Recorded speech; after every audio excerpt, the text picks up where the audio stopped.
மதிய நேரத்து சென்னை வெயில் ஏசி அறையையும் மீறி தன் உஷ்ணத்தை உள்ளே அனுப்பி கொண்டிருந்தது. ஐடி நிறுவனத்தின் அந்த பெரிய மாநாட்டு அறையில் கணினியின் திரையை பார்த்தபடி நின்றிருந்தாள் மீரா. அடுத்த 10 நிமிடத்தில் அமெரிக்க வாடிக்கையாளர்களுக்கான மிக முக்கியமான பிரசன்டேஷன் தொடங்க வேண்டும். இந்த ப்ராஜெக்ட் அவளுடைய ஓராண்டு உழைப்பு. ஆனால் அவளுடைய அடிவயிற்றில் இருந்து கிளம்பிய அந்த பயங்கரமான வலி அவளது ஒட்டுமொத்த கவனத்தையும் சிதறடித்தது. மாதவிடாயின் முதல் நாள், அதுவும் அவளுக்கு எப்போதும் வயிறு குத்தும் கடுமையான பீரியட்ஸ் வலி. அடிவயிறு யாரோ கயிறு கட்டி இழுப்பது போல் சுருண்டது. இடுப்பும் முதுகும் உடைந்து போவது போன்ற வேதனை. நெற்றியில் வேர்வை துளிகள் அரும்பின. Meera, are you ready? Clients லைனில் வந்துட்டாங்க. மேலாளரின் குரல் அவளை கலைத்தது. தன் வலியையும் முக சுருக்கத்தையும் ஒரு புன்னகைக்குள் மறைத்து கொண்டு, yes sir, I am ready என்றாள் மீரா. மனதிற்குள் தன் தாயை நினைத்து கொண்டாள். அம்மா, இந்த 1 மணி நேரம் மட்டும் இந்த வலியை தாங்கிக்கிற சக்தியை கொடுமா என்று வேண்டிக் கொண்டாள். அவளுக்கு திருமணமாகி 2 வருடங்கள் ஆகியிருந்தாலும் இந்த மாதிரி நேரங்களில் அவளுக்கு முதலில் நினைவுக்கு வருவது அவளது அம்மாதான். பிரசன்டேஷன் தொடங்கியது.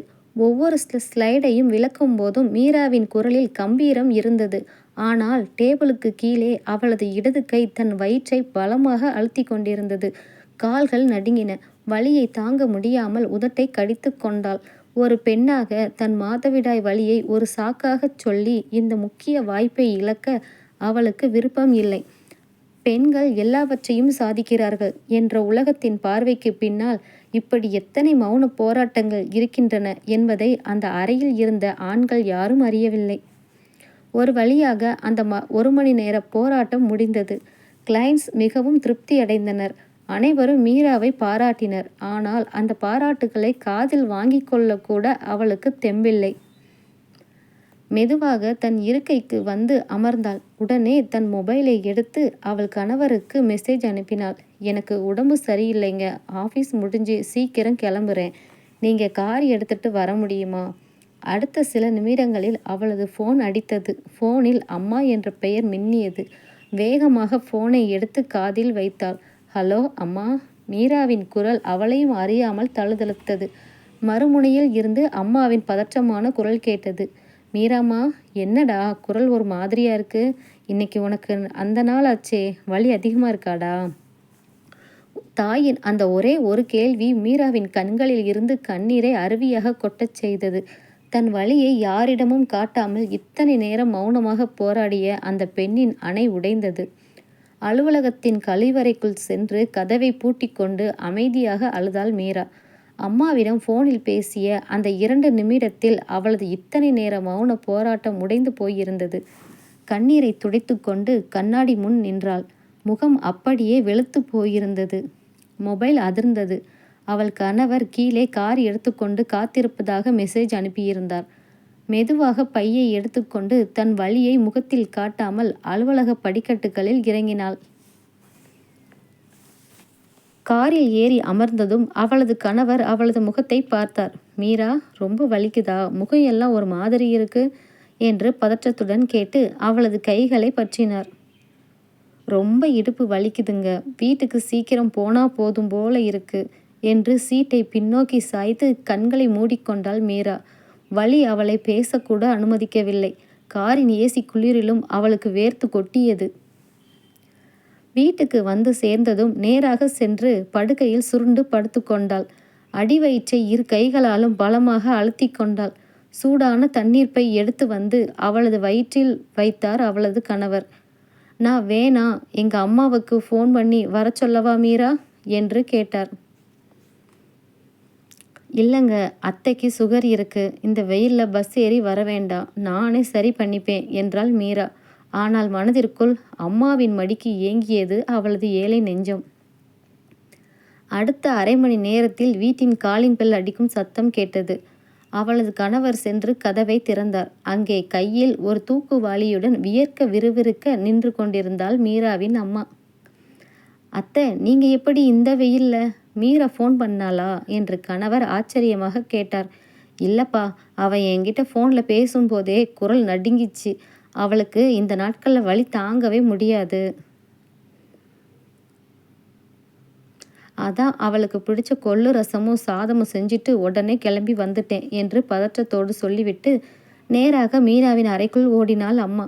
படுக்கையில் வலியால் சுருண்டு அழுது கொண்டிருந்த தன் மகளை பார்த்ததும் அம்மாவின் நெஞ்சு உருகியது.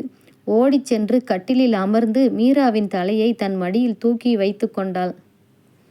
மீராம்மா, அம்மா வந்துட்டேன்டா என்று அவளது நெற்றியை வருடினாள். அம்மாவின் தொடுதல் பட்ட அடுத்த நொடி மீரா குழந்தையைப் போல அம்மாவை கட்டி கொண்டு விம்மி விம்மி அழத் தொடங்கினாள். அம்மா, ரொம்ப வலிக்குதுமா, தாங்கவே முடியலம்மா. ஏம்மா, பொம்பளைங்களுக்கு மட்டும் இவ்வளவு வலி வருது என்று அழுது கொண்டே கேட்டாள். அம்மா தன் சேலை தலைப்பால் மகளின் கண்ணீரை துடைத்து விட்டாள். அலுவலகத்தில் அவ்வளவு பெரிய வேலையை ஒரு வார்த்தை சொல்லாமல் செஞ்சுட்டு இங்கே வந்து ஏன்டா இப்படி அழுகிற?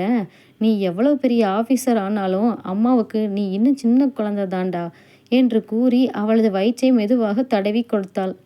அம்மாவின் கைப்பட்டதும் அந்த மாத்திரைகளால் தராத ஒரு நிம்மதியும் வலியின் குறைவும் மீராவுக்கு தெரிந்தது. தாயின் மடி உலகத்தின் ஆகச்சிறந்த மருந்தல்லவா? மகளின் தலையை தன் மடியில் கிடத்தி மெதுவாக அவளது கூந்தலை வருடிக்கொண்டே இருந்தாள் அம்மா. அந்த தாயின் கைகளுக்குள் ஏதோ மாய சக்தி இருந்தது போல மீராவின் அழுகை கொஞ்சம் கொஞ்சமாக குறைந்து அவளது உடல் நிதானத்திற்கு வந்தது. அறை வாசலில் நின்று இதை பார்த்து கொண்டிருந்த அவள் கணவர் மெதுவாக உள்ளே வந்தார். அத்தை, நீங்கள் காலையில் இருந்து எதுவும் சாப்பிடலன்னு நினைக்கிறேன். இந்த வெயிலில் வேற வந்திருக்கீங்க. நான் வேணா வெளியே போய் ஏதாவது சாப்பிட வாங்கிட்டு வரவா என்று அக்கறையோடு கேட்டார். அம்மா மென்மையாக புன்னகைத்து, வேண்டாம்ப்பா, நான் மீராவுக்கு பிடிச்ச கொள்ளு ரசமும் உருளைக்கிழங்கு வறுவலும் நிறையவே செஞ்சு எடுத்துட்டு வந்திருக்கேன். அதுவே நமக்கு எல்லாம் போதும். முதல்ல இவளுக்கு 2 வாய் ஊட்டி விடணும் என்றாள். அதற்குள் மீரா மெதுவாக கண்களை திறந்து, எனக்கு எதுவும் வேண்டாம்மா, சாப்பிடவே பிடிக்கல, வாந்தி வர்ற மாதிரி இருக்கு என்று சினிங்கினாள்.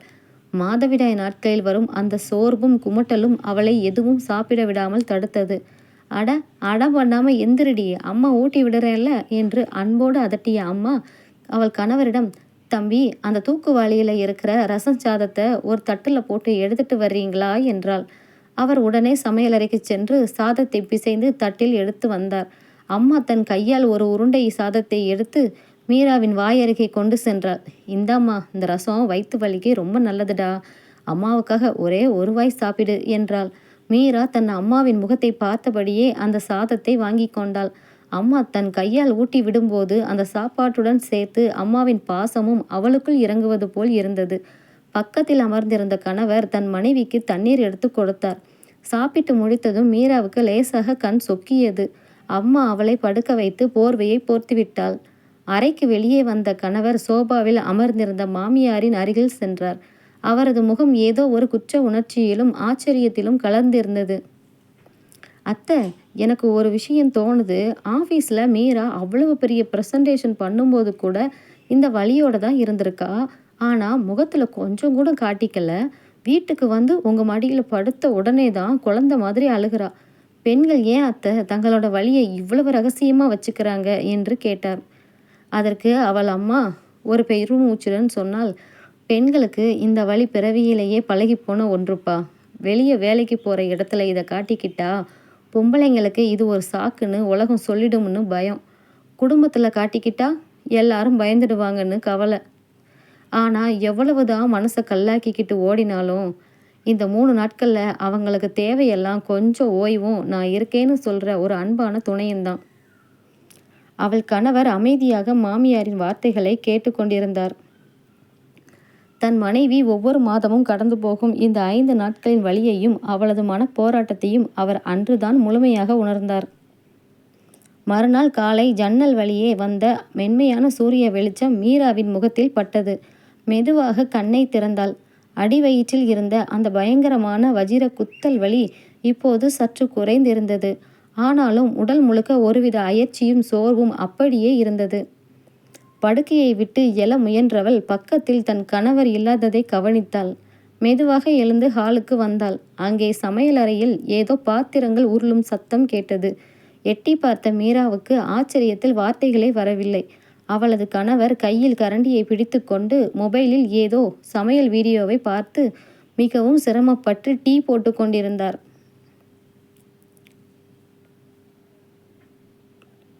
டைனிங் டேபிளில் அவளது அம்மா அமர்ந்து புன்னகையோடு அதை வேடிக்கை பார்த்து கொண்டிருந்தாள். என்னங்க, நீங்கள் என்ன பண்ணுறீங்க சமையலறையில் என்று ஆச்சரியத்துடன் கேட்டபடி உள்ளே நுழைந்தாள் மீரா. அவளது குரல் கேட்டு திரும்பிய கணவர், ஏய் மீரா, எதுக்கு எந்திரிச்சு வந்த? போய் பெட்டில் ரெஸ்ட் எடு. நான் உனக்கு இஞ்சி டீயும் அத்தைக்கு ஒரு நார்மல் டீயும் போட்டுட்டு இருக்கேன். அப்புறம் இன்னைக்கு நீ ஆஃபீஸுக்கு லீவு போடுற. நான் ஆல்ரெடி உன் மேனேஜருக்கு மெயில் அனுப்பிட்டேன் என்றார் அதட்டலோன அன்போடு. மீரா விக்கித்து நின்று தன் அம்மாவை பார்த்தாள். அம்மா சிரித்து கொண்டே, உன் புருஷன் காலையில் 6 மணிக்கெல்லாம் எந்திரிச்சு என்னை ஒரு வேலையும் செய்ய விடாமல் உட்கார வச்சிட்டாருடி. உனக்கு சுடுதண்ணி வச்சு அப்புறம் இந்த டீயும் அவரே தான் போடுறாரு என்றாள். டீயை கப்புகளில் ஊற்றி எடுத்துக்கொண்டு மீராவின் அருகில் வந்தார் கணவர். அவளது கைகளில் சூடான இஞ்சி டீ கப்பை கொடுத்தார். நேற்று அத்தை சொன்ன ஒரு வார்த்தை என் மனசை ரொம்ப பாதிச்சிருச்சு மீரா. ஆஃபீஸு வீடுன்னு எல்லா இடத்துலையும் நீங்கள் வழியை மறைச்சிக்கிட்டு புன்னகைக்க பழகிட்டீங்க. ஆனால் இந்த வீட்டுக்குள்ளேயாவது நீ எதையும் மறைக்கக்கூடாது. இந்த நாட்களில் உனக்கு வலிக்கிறப்போ நீ தாராளமாக கோபப்படலாம், அழலாம், ரெஸ்ட் எடுக்கலாம். உன்னை தாங்கிக்க நான் இருக்கேன் என்று மீராவின் கண்களை பார்த்து சொன்னார். அந்த வார்த்தைகளில் இருந்த யதார்த்தமான அன்பு மீராவின் கண்களை மீண்டும் குளமாக்கியது. நேற்று அம்மாவின் மடியில் கிடைத்த அதே நிம்மதியும் பாதுகாப்பும் இன்று தன் கணவரின் வார்த்தைகளில் அவளுக்கு கிடைத்தது. டீயை குடித்து கொண்டே, ரொம்ப தேங்க்ஸுங்க என்றாள் மீரா குரல் தழுதழுக்க. ஹலோ, இதில் தேங்க்ஸ் சொல்ல என்ன இருக்கு? இனிமே ஒவ்வொரு மாதமும் இந்த 3 நாள் சமையல் வேலை, வீட்டு வேலை எல்லாமே என்னோடது தான். இது ஏன் மயோன்னு சபதம் என்று அவர் சிரிக்க, சமையலறை முழுக்க ஒரு அழகான பாச வெளிச்சம் பரவியது. அம்மா தள்ளி நின்று இந்த தம்பதியரை பார்த்து தன் மகள் ஒரு நல்ல கைக்குள் பாதுகாப்பாக இருக்கிறாள் என்ற நிம்மதியில் கண்களை துடைத்து கொண்டாள். அன்று மாலை வீடே ஒரு அமைதியான பாச கூடாரமாக இருந்தது. மீனாவின் அம்மா சமையல் அறையில் இரவு உணவுக்கு தயார் செய்து கொண்டிருக்க, அவள் கணவர் மீராவுக்கு பிடித்த பழங்களை நறுக்கி கொண்டு வந்து அவளுக்கு கொடுத்து கொண்டிருந்தார்.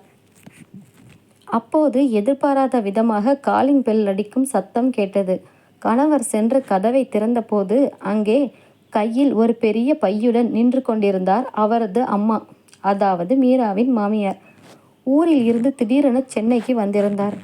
அம்மா, என்னம்மா சொல்லாமல் கொள்ளாமல் திடீர்னு வந்திருக்கீங்க என்று ஆச்சரியத்துடன் கேட்டார் அவள் கணவர். ஏண்டா, ஏன் புள்ள வீட்டுக்கு நான் வர்றதுக்கு கூட உன்கிட்ட அனுமதி கேட்கணுமா என்று லேசான அதிகார தோரணையில் பேசியபடி உள்ளே வந்தவர் சோபாவில் மீரா படுத்திருப்பதையும் அவளுக்கு பக்கத்தில் பழத்தட்டுடன் தன் மகன் அமர்ந்திருப்பதையும் பார்த்தார். சமையல் அறையிலிருந்து மீராவின் அம்மாவும் வெளியே வந்தார். வாங்க சம்மந்தி, நல்லா இருக்கீங்களா என்று மீராவின் அம்மா உபசரிக்க, அதை ஒரு அலட்சிய பார்வையோடு எதிர்கொண்டார் மாமியார். மீராவுக்கு என்ன மகாராணி மாதிரி படுத்து கிடக்கா? உடம்புக்கு என்ன குறைச்சல் என்று கேட்டார் மாமியார். அவரது குரலில் லேசான பொறாமை எட்டி பார்த்தது. அது வந்தும்மா, மீராவுக்கு நேத்துல இருந்து பீரியட்ஸ் வலி ரொம்ப அதிகமாக இருக்குது. அதான் ஆஃபீஸுக்கு கூட லீவ் போட வச்சு நான் தான் பார்த்துக்கிறேன் என்றார் கணவர் யதார்த்தமாக. என்னது, நீ பார்த்துக்கிறியா? மாமியாரின் முகம் சட்டென்று மாறியது. தன் மகன் ஒரு பெண்ணுக்காக பழம் நறுக்குவதையும் சமையல் வேலைகளில் உதவுவதையும் அவரால் தாங்கி கொள்ள முடியவில்லை. ஏண்டா, இது என்னமோ உலகத்தில் இல்லாத புது அதிசயமாக இருக்கு. ஏதோ பெரிய வியாதி வந்த மாதிரி பெத்த அம்மாவையும் கூட்டிகிட்டு வந்து வச்சுக்கிட்டு புருஷனையும் வேலை வாங்குறா. எங்கள் காலத்தில் எல்லாம் நாங்கள் இந்த வழியோட வயலில் வேலை செஞ்சோம். கூட்டு குடும்பத்தில் 10 பேருக்கு சமைச்சு போட்டோம். அப்போல்லாம் எங்களை இப்படி யாருடா தாங்குனா என்று மீராவை குத்தி காட்டுவது போல் படபடவென பேசினார். அந்த வார்த்தைகள் மீராவின் இதயத்தில் ஈட்டியாக பாய்ந்தது. தன் சொந்த அம்மாவின் முன்னால் மாமியார் இப்படி பேசியது அவளுக்கு கடுமையான வேதனையை தந்தது. தலையை குனிந்தபடி அவளது கண்களில் இருந்து கண்ணீர் துளிர்த்தது. சமையல் அறையில் நின்ற மீராவின் அம்மாவும் தன் மகளின் நிலையை பார்த்து மௌனமாக துடைத்து கொண்டார். ஆனால் இம்முறை கணவர் அமைதியாக இருக்கவில்லை. அம்மா, நிறுத்துங்க என்று சற்று அழுத்தமான குரலில் சொன்னார் அவள் கணவர். என்னடா, பொண்டாட்டிக்கு வக்காலத்து வாங்கிட்டு அம்மாவை எதிர்த்து பேசுறியா என்றார் மாமியார் கோபமாக. அம்மா, நான் யாரையும் எதிர்த்து பேசலம்மா. நீங்கள் உங்கள் காலத்தில் கஷ்டப்பட்டீங்கன்னா அதுக்கு நாங்கள் யாரும் பொறுப்பில்லை. அன்னைக்கு உங்களை அப்பாவோ இல்லை இந்த சமூகமோ புரிஞ்சிக்கலங்கிறதுக்காக இன்னைக்கு நானும் என் மனைவியை புரிஞ்சிக்க கூடாதா? நீங்கள் பட்ட கஷ்டம் என் மனைவிக்கு வரக்கூடாதுன்னு நினைக்கிறது ஒரு கணவனா என் கடமை இல்லையா என்று நியாயமாக கேட்டார். மகன் இப்படி பேசுவான் என்று மாமியார் எதிர்பார்க்கவில்லை. அவரது பொறாமை பேச்சுக்கு தன் மகனை முற்றுப்புள்ளி வைத்ததை பார்த்து அப்படியே வாயடைத்து நின்றார். தன் சொந்த மகனே மருமகளுக்கு ஆதரவாக பேசியதை மாமியாரால் ஜீரணிக்கவே முடியவில்லை. அவளது ஈகோ பலமாக அடிவாங்கியது. ஓ, இப்போ நான் தப்பானவள் ஆயிட்டேனா? பெத்த தாயை விட நேத்து வந்தவ பெருசா போயிட்டாளாடா உனக்கு என்று கத்தினார் மாமியார். வீட்டில் அமைதி மறைந்து அனல் பறக்கத் தொடங்கியது. மீரா கட்டிலில் இருந்து எழுந்து வர முயன்றாள். ஆனால் அடிவயிற்று வலி அவளை மீண்டும் சுருண்டு சுவரில் சாய்ந்து கொண்டாள். அத்தை, ப்ளீஸ் தப்பாக நினைக்காதீங்க. அவராத்தான் எனக்கு உதவி செஞ்சாரு. நான் யாரையும் வேலை வாங்கலை என்று வறண்ட குரலில் விளக்கினாள். நீ பேசாத மீரா, எல்லாம் உன் அம்மா கொடுத்த தைரியம்தான் என்று மாமியார் சமையலறை பக்கம் திரும்ப அங்கே நின்றிருந்த மீராவின் அம்மாவுக்கு மேல் மூச்சும் கீழ் மூச்சும் வாங்கியது. தன் மகள் படும் அவஸ்தை போதாது என்று சம்மந்தி இப்படி பேசுவதை அவரால் பொறுக்க முடியவில்லை. மீராவின் அம்மா நேராக ஹாலுக்கு வந்தார். எப்போதும் அமைதியாக இருக்கும் அவரது முகத்தில் இப்போது ஒரு தீர்க்கம் இருந்தது. சம்மந்தி அம்மா, கொஞ்சம் நிறுத்துறீங்களா? என் பொண்ணு இங்கே மகாராணி மாதிரி வாழ வரல. மாதம் முழுக்க ஆஃபீஸ்லையும் உழைச்சி இங்கே உங்கள் பையனுக்கும் சமைச்சு போட்டுட்டு தான் இருக்கா. இந்த 3 நாள் அவள் உடம்பு முடியாமல் கிடக்கும்போது அவள் புருஷன் அவளுக்கு ஒரு டீ போட்டு தர்றதில் உங்களுக்கு என்ன பொறாமை? நீங்கள் உங்கள் காலத்தில் கஷ்டப்பட்டீங்கன்னா அதுக்காக உங்கள் மருமகளும் நரகத்தை அனுபவிக்கணும்னு நினைக்கிறது என்ன நியாயம் என்று படபடவென கேட்டுவிட்டார். என்னடி, என்னை எதிர்த்து பேசுறியா என்று மாமியார் பாய, பேசுவேன். பெத்தவளா என் பொண்ணு படுற வேதனையை என்னால் பார்த்துட்டு இருக்க முடியாது. தம்பி, நீங்கள் உங்கள் அம்மாவை சமாதானப்படுத்துங்க. என் பொண்ணு இங்கே இருந்தால் இன்னும் நிம்மதி இல்லாமல் அழுவா. அவளை நான் என் வீட்டுக்கே கூட்டிகிட்டு போகிறேன் என்று அதிரடியாக ஒரு குண்டை தூக்கி போட்டார் மீராவின் அம்மா. அத்தை, என்ன சொல்கிறீங்க? மீராவை எங்கேயும் கூட்டிகிட்டு போக வேண்டாம் என்று அவள் கணவர் பதறினார். ஆனால் மீராவின் அம்மா கேட்பதாக இல்லை. இல்லை தம்பி, இப்போது இவளுக்கு மன அமைதி தான் முக்கியம். இந்த வலியோட இந்த சண்டையையும் அவளால் தாங்க முடியாது. மீரா, பையை எடுடி, நாம் நம்ம வீட்டுக்கு கிளம்புறோம் என்றார் தீர்க்கமாக. மாமியார் முகத்தை திருப்பிக் கொள்ள அவள் கணவர் என்ன செய்வதென்று தெரியாமல் திகைத்து நிற்க, மீரா தன் அம்மாவின் கையை பிடித்து கொண்டு கண்ணீருடன் வீட்டை விட்டு வெளியேற ஆயத்தமானாள். மீராவின் அம்மா கையை பிடித்து இழுக்க வலியோடும் கண்ணீரோடும் அந்த வீட்டை விட்டு வெளியேறினாள் மீரா. கதவு டமார் என்று சாத்தப்படும் சத்தம் அந்த வீட்டின் அமைதியை கிழித்தது. ஹாலில் நின்றிருந்த அவள் கணவரின் கைகள் கோபத்தில் நடுங்கின.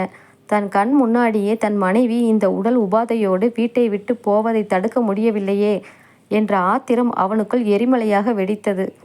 சோபாவில் அமர்ந்து அவங்களுக்கு ரொம்பத்தான் கொழுப்பு என்று முணுமுணுத்து கொண்டிருந்த தன் அம்மாவின் முன்னால் போய் நின்றான். இப்போ உங்களுக்கு சந்தோஷமாமா? அவன் குரல் வழக்கத்திற்கு மாறாக மிக தணிந்து ஆனால் ஆபத்தானதாக இருந்தது. என்னடா, என்கிட்டயே முறைக்கிற? நான் என்ன தப்பாக சொல்லிட்டேன் என்று மாமியார் மழுப்ப முயன்றார். நீங்கள் செஞ்சது தப்பு மட்டும் இல்லைம்மா, மகா பாவம். உங்கள் வயிற்றில் பிறந்தது ஒரு பொம்பளை பிள்ளையாக இருந்தால் இப்படித்தான் பேசுவீங்களா? மீரா இந்த வீட்டு மருமகள் இல்லைம்மா, என் மனைவி. அவளோட கஷ்டத்தில் நான் துணை நிற்கலைன்னா அப்புறம் நான் எதுக்கு புருஷன்னு இந்த வீட்டில் வாழணும்? நீங்கள் இந்த வீட்டை விட்டுட்டு அவள் போனதை சாதாரணமாக நினைக்கிறீங்க. ஆனால் என் வாழ்க்கையே அவ கூட தான் போயிருக்கு என்றான் தீர்க்கமாக. விறுவிறுவென தன் அறைக்குள் சென்றவன் ஒரு சிறிய பையில் தன் துணிகளை எடுத்துக்கொண்டு வெளியே வந்தான். டேய், எங்கடா கிளம்பிட்ட என்று மாமியார் பதற்றத்துடன் எழுந்தார். என் மனைவியும் என்னை நம்பி வந்த என் குடும்பமும் எங்கே இருக்கோ அங்கே தான் நானும் இருப்பேன். நீங்கள் உங்கள் பழைய காலத்து ஈகோவோட இந்த தனி வீட்டில் நிம்மதியாக இருங்க. நான் மீராவை தேடி அவங்க வீட்டுக்கே போகிறேன்.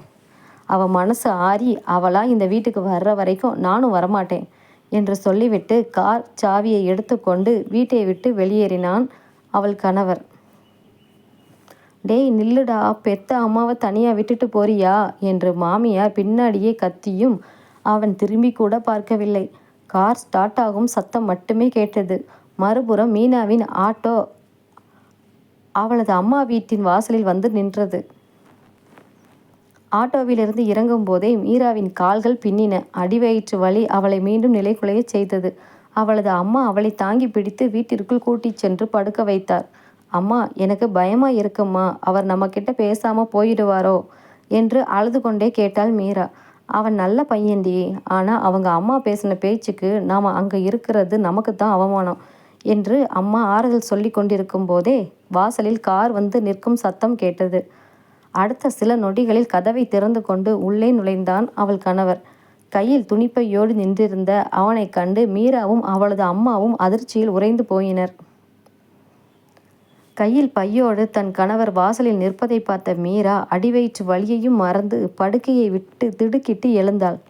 என்னங்க இது, கையில் பையோடு வந்திருக்கீங்க, அத்தையை தனியாக விட்டுட்டா வந்தீங்க என்று பதற்றத்தோடு கேட்டாள் மீரா. அவளது அம்மாவுக்குள் ஒரு புறம் மருமகனின் இந்த செயல் பாசத்தை ஏற்படுத்தினாலும் மறுபுறம் மாமியார் மருமகள் சண்டை இன்னும் பெரிதாகி விடுமோ என்ற பயம் தொற்றிக்கொண்டது. என்ன தம்பி, இது விளையாட்டு, அம்மாவை தனியாக விட்டுட்டு இப்படி வரக்கூடாதுப்பா என்றார். கணவர் பையை ஒரு ஓரமாக வைத்துவிட்டு நேராக மீராவின் அருகில் வந்து அமர்ந்தார். அவளது கைகளை பற்றி கொண்டு தீர்க்கமாக சொன்னார். இது விளையாட்டு இல்லை அத்தை, என் அம்மா செஞ்சது தப்பு. ஒரு பொண்ணோட வழியை இன்னொரு பொண்ணை கேலி செய்கிறத என்னால் ஏற்றுக்க முடியலை. மீராவுக்கு இந்த நேரத்தில் நிம்மதி தான் முக்கியம். அவளுக்கு எங்கே நிம்மதி கிடைக்குமோ அங்கே தான் நானும் இருப்பேன். அம்மா அவங்க தப்பை உணர்கிற வரைக்கும் நான் அந்த வீட்டுக்கு திரும்ப போகிறதில்ல என்றார் பிடிவாதமாக. மீராவின் கண்களில் கண்ணீர் வழிந்தது. தன் கணவர் தனக்காக தன் அம்மாவையே எதிர்த்து வந்திருப்பது அவளுக்கு பெருமையாக இருந்தாலும் குடும்பம் உடைய காரணமாய் இருந்து விட்டோமே என்ற குற்ற உணர்ச்சி அவளை வாட்டியது. அதே நேரத்தில் அந்த பெரிய வீட்டில் மாமியார் தனியாக அமர்ந்திருந்தார். வீடே நிசப்தமாக கிடந்தது. எப்போதும் தன் மகன் வேலை முடிந்து வந்ததும் அம்மா என்று கூப்பிடும் அந்த குரல் இப்போது அங்கே இல்லை. சமையலறை வெறிச்சோடி கிடந்தது. தன் மகன் தன்னை எதிர்த்து பேசிய வார்த்தைகள் அவரது காதுகளில் ஒலித்து கொண்டே இருந்தன. நான் என்ன தப்பாக பேசிட்டேன்? எங்கள் காலத்தில் நாங்கள் கஷ்டப்படலையா என்று தனக்குத்தானே நியாயம் கற்பிக்க முயன்றார். ஆனால் கடிகாரத்தின் முள் நகர நகர அந்த தனிமை அவரது அகங்காரத்தை கொஞ்சம் கொஞ்சமாக உடைக்கத் தொடங்கியது. அப்போதுதான் அவருக்கும் பழைய நினைவுகள் வந்தன. அவருக்கும் 20 வருடங்களுக்கு முன்பு இதேபோல் கடுமையான மாதவிடாய் வலி வந்தபோது கூட்டு குடும்பத்தில் யாரும் ஓய்வெடுக்க விடாமல் வேலை வாங்கியதும் அப்போது தனியாக கழிவறையில் அழுது தீர்த்ததும் நினைவுக்கு வந்தது. அன்னைக்கு நாம பட்ட கஷ்டத்தை இன்னைக்கு இந்த மருமக படக்கூடாதுன்னு என் மகன் நினைச்சதுல என்ன தப்பு என்ற எண்ணம் முதன்முறையாக அவரது மனதில் லேசாக எட்டி பார்த்தது. மறுநாள் காலை மீராவின் அம்மா வீட்டில் மீரா ஓரளவு வழியில் இருந்து மீண்டு சமையலறையில் அம்மாவுக்கு உதவி செய்து கொண்டிருந்தாள். அவள் கணவர் ஆபீஸிற்கு புறப்பட தயாராகி கொண்டிருந்தார். திடீரென வாசலில் ஒரு கார் வந்து நின்றது. கதவை திறந்த மீராவின் அம்மா அதிர்ச்சியில் உறைந்தார். அங்கே கையில் ஒரு டிஃபன் பாக்ஸோடு முகம் வாடி போய் நின்று கொண்டிருந்தார் மீராவின் மாமியார். வாசலில் தன் மாமியார் டிஃபன் பாக்ஸோடு நிற்பதை பார்த்த மீரா கையில் இருந்த பாத்திரத்தை அப்படியே வைத்துவிட்டு பதற்றத்தோடு ஹாலுக்கு ஓடி வந்தாள். அவளது கணவரும் சட்டையை பொத்தான் போட்டபடியே அறையை விட்டு வெளியே வந்தார். மாமியாரின் முகம் எப்போதும் இருக்கும் அந்த அதிகார கர்வத்தை இழந்து ஒருவித குற்ற உணர்ச்சியால் சுருங்கி இருந்தது. அம்மா, நீங்க எதுக்கு இங்கே வந்தீங்க என்று கணவர் இன்னும் மாறாத கோபத்தோடு கேட்டார். மாமியார் தன் மகனை பார்க்காமல் நேராக மீராவின் அருகில் வந்தார். கையில் இருந்த டிஃபன் பாக்ஸை டைனிங் டேபிளில் வைத்தார். மீரா, நேற்று ராத்திரி முழுக்க எனக்கு தூக்கமே வரலடி. இந்த தனி வீடு, நிசப்தம் எல்லாம் சேர்ந்து நான் பண்ணின தப்பை என் கண்ணு முன்னாடி கொண்டு வந்து நிறுத்திடுச்சு. 25 வருஷத்துக்கு முன்னாடி எனக்கும் இதே மாதிரி வலி வந்து துடிச்சப்போ இது எல்லா பொம்பளைங்களுக்கும் வர்றது தான், போய் சமைக்கிற வேலையை பாருன்னு உங்கள் மாமனாரும் அவங்க குடும்பமும் என்னை வேலை வாங்கினாங்க. அன்னைக்கு கழிவறையில் உட்காந்து நான் தனியாக அழுக நேற்று ராத்திரி என் காதில் கேட்டுச்சிடி என்றார் குரல் நடுங்க. மாமியாரின் கண்களில் இருந்து கண்ணீர் வழிவதைக் கண்டு மீரா அதிர்ந்து போனாள். அன்னைக்கு எனக்கு ஒருத்தர் துணையா இல்லையேன்னு ஏங்கினா இன்னைக்கு என் மகன் தான் பொண்டாட்டிக்கு துணையா நின்னப்போ அதை பார்த்து பெருமைப்படாமல் பொறாமப்பட்டுட்டேன். நாம் அனுபவித்த நரகத்தை இவளும் அனுபவிக்கணுங்கிற அந்த வக்கர புத்தி எனக்குள்ளே எப்படி வந்துச்சுன்னு நினச்சி எனக்கே அசிங்கமாக இருக்கு மீரா, என்னை மன்னிச்சிடுடா என்று சொல்லி மீராவின் கைகளை பற்றி கொண்டார்.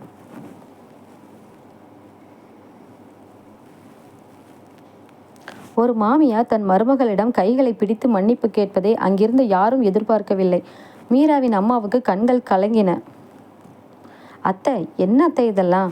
பெரியவங்க, நீங்க போய் இப்படி பேசலாமா என்று மீரா பதறிப்போய் அவளது மாமியாரை கட்டி அணைத்து கொண்டாள். உங்க மேல எனக்கு எந்த கோபமும் இல்லை அத்தை. இந்த நாட்கள்ல வர்ற வலி உடம்பை மட்டும் பாதிக்காது, மனசையும் ஒரு வழி பண்ணிடும். அதில் நீங்கள் ஏதோ ஒரு ஆதங்கத்தை பேசிட்டீங்க, அதை நான் மனசில் வச்சுக்கவே இல்லை என்றாள் மீரா யதார்த்தமான அன்போடு. மாமியார் டிஃபன் பாக்ஸை திறந்து, காலையில் 4:30 மணிக்கே எந்திரிச்சு உனக்கு வாத நாராயணன் கீரை சூப்பும் உளுந்தங்களியும் செஞ்சு எடுத்துட்டு வந்தேன் மீரா. இந்த நாட்களில் இடுப்பு வலிக்கு இதுதான் நல்ல மருந்து, சாப்பிடுடா என்று தன் கையாலேயே ஒரு ஸ்பூன் எடுத்து மீராவுக்கு ஊட்டினார். இதை வாசலில் நின்று பார்த்து கொண்டிருந்த அவள் கணவரின் முகத்தில் ஒரு திருப்தியான புன்னகை அரும்பியது. தன் தாயின் ஈகோ உடைந்து அவர் தன் மனைவியின் வலியை புரிந்து கொண்டதை விட அவருக்கு பெரிய மகிழ்ச்சி எதுவும் இல்லை. என்னம்மா, எனக்கு எதுவும் இல்லையா? அவளுக்கு மட்டும்தான் ஸ்பெஷலா என்று கணவர் செல்லமாக கேட்க, அந்த வீட்டின் இத்தனை நாள் மௌன புயல் மறைந்து ஒரு அழகான பாச வெளிச்சம் பரவியது. மாமியார் தன் கையால் உளுந்தங்களியை ஊட்ட அதை அன்போடு மறுக்காமல் சாப்பிட்டாள் மீரா. குடும்பத்தில் இருந்த அத்தனை கசப்புகளும் அந்த நொடியில் கரைந்து போயின.